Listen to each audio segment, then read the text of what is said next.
with information from Mobile. The city council set to vote on Mayor Stimson's anti-blight proposal. There could be some changes. Yeah, the mayor first proposed this last month, addressing vacant commercial properties downtown. Our Brendan Kirby joining us now in the studio. Brendan, the proposed ordinance would impose new regulations and some fees on owners of downtown buildings that remain vacant.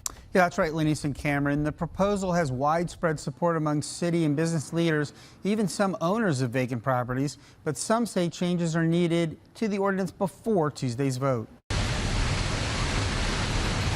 This fire at the Hoffman Furniture Building that raged on Dauphin Street in 2023 and nearly spread to other buildings helped motivate Mobile Mayor Sandy Stimpson to propose an ordinance to nudge owners to make productive use of their properties or sell to others who will.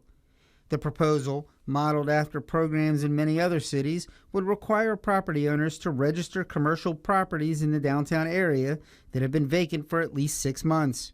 There would be new requirements to secure entrances and install fire alarms, and owners would have to pay annual fees.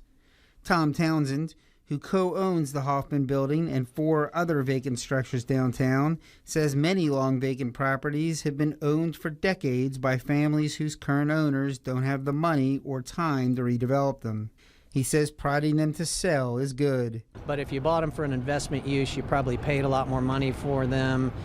You need to set up loans to develop the property, and so you're going to be more motivated more than likely if you've recently purchased the buildings as opposed to being given the buildings. Townsend says he's hoping council members ensure that the rules aren't too onerous for owners who are trying to do the right thing. One of the buildings we have, a couple of them, have never had indoor plumbing or electricity.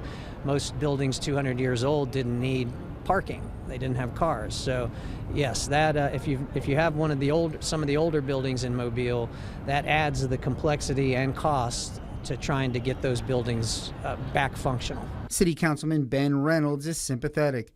He says he'd like the ordinance to be amended to exempt owners if they've been marketing a property for a year instead of 6 months in the mayor's proposal.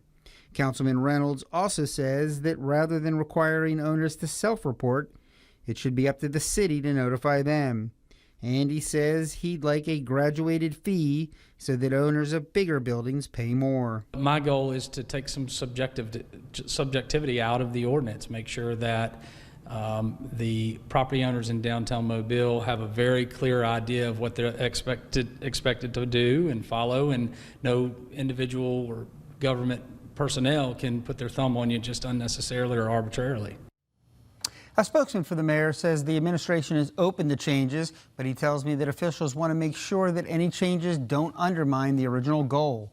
If the council approves the ordinance next week, it will take effect in 6 months. Reporting live in the News Center, Brendan Kirby, Fox 10 News.